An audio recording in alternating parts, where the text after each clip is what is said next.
Hello online viewers, welcome to our lecture video. In this lecture video, we'll be solving our problem 3 of chapter stress and strain. So let's read our question. So here our question reads as: a steel bar of 600 mm square area is carrying loads as shown in the figure. Determine the elongation of the bar and take E equals to 200 gigapascals. So firstly, before explaining the question, I'm going to convert this Young's modulus velocity E from gigapascal into Newton per mm square. So Newton per mm square. So what we need to do is 200 into 10 to the power 9, 1 gigapascal equals to 10 to the power 9 pascals into 10 to the power minus 6 Newton per mm square. This is because 1 pascal equals to 10 to the power minus 6 Newton per mm square.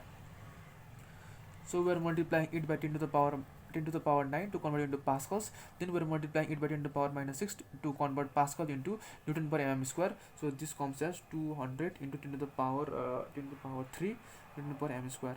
Now we'll move on to our question. So to our question, what our question is basically asking is to find the elongation of the bar. So to find the total elongation of the bar, we will be following the principle of superposition. If you have any queries or if you have no idea regarding what is principle of superposition, I have already created video about what is principle of superposition, whose link you can find in the description box below.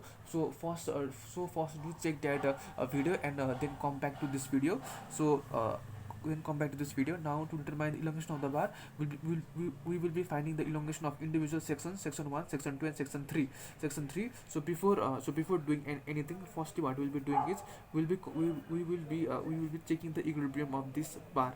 Firstly we will be checking the equilibrium checking the equilibrium.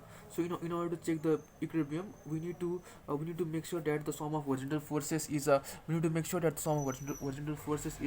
zero, and as you can see here, the force of 90 kilonewton is acting at the left. So I'm going to take the force acting at left as positive and force acting at the right as negative. So minus 20, minus 30, minus 40 goes to 0.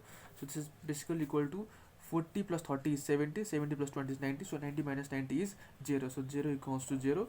So hence this our steel bar is in equilibrium. So if our steel bar is equilibrium, then all the individual sections which make up the steel bar, this section 1, section 2, section 3 also must be in equilibrium. So then we'll be checking the equilibrium for individual bars. So firstly let me draw the bar 1.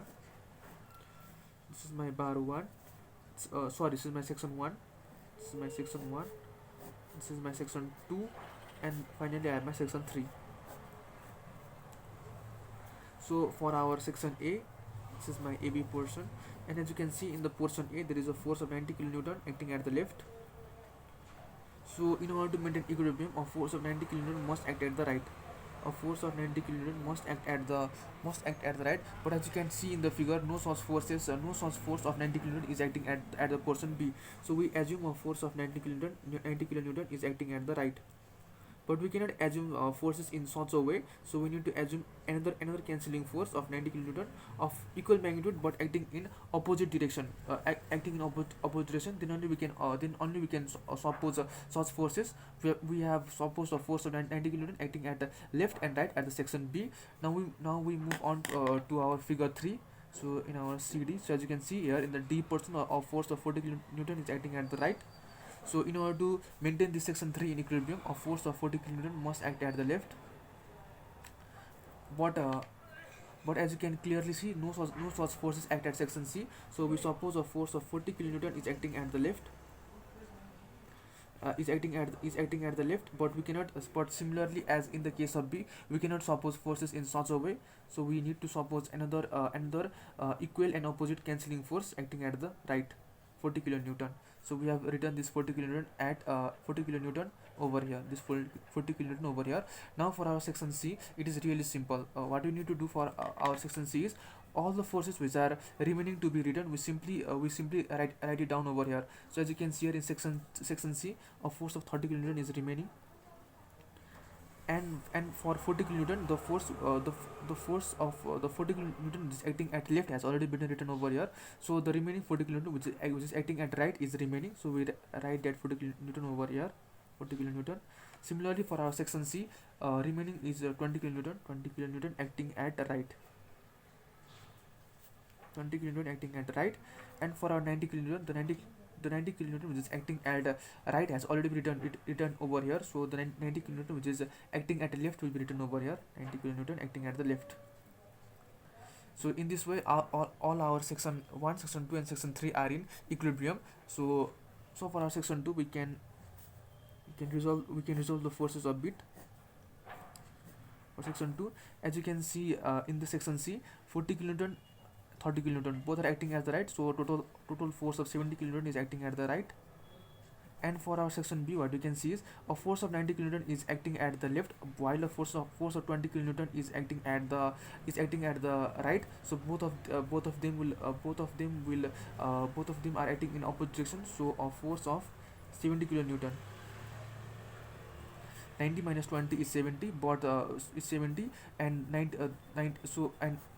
90 minus 20 is 70, and we will be writing down the direction of greater force, which is of 90 kilonewton acting at left. So as you can see, 70 kilonewton at left and 70 kilonewton at the right. So now our block 2 or the section 2 is also in equilibrium. Section 3 is in equilibrium and section 1 is also in equilibrium. Now we'll be finding the deformation of section 1. So as we have from our formula, deformation del 1 equals to P1 L1 divided by A1 AE, because we are adding AE because all these steel bar have same Young's modulus of elasticity E and same area of 600 mm square. So we have our force P1 equals to 90 kilonewton, 90 into 10 to the power 3, converting it into Newton. L1 is 750 mm divided by area is 600 mm square into Young's modulus of elasticity E equals to 200 gigapascal, which is equal to 200 into 10 to the power 3. 200 into 10 to the power 3.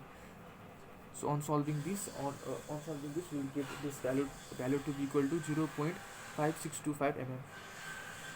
Similarly, now we move on to section 2. Del 2 equals to P2 L2 divided by AE. We have force of 70 kilonewton for section 2.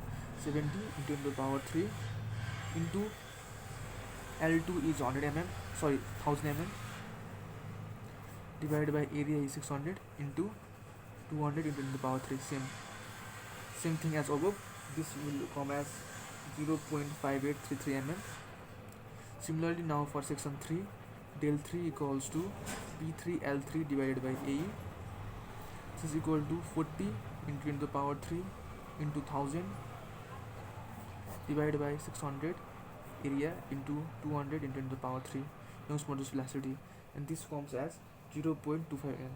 Now what our question is basically asking is to find the total elongation of the bar.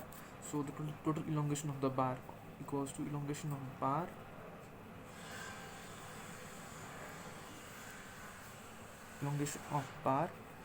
del equals to del 1 plus del 2 plus del 3.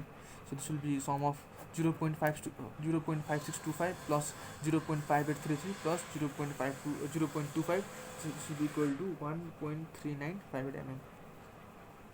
So in this way, you can find the total elongation of the bar.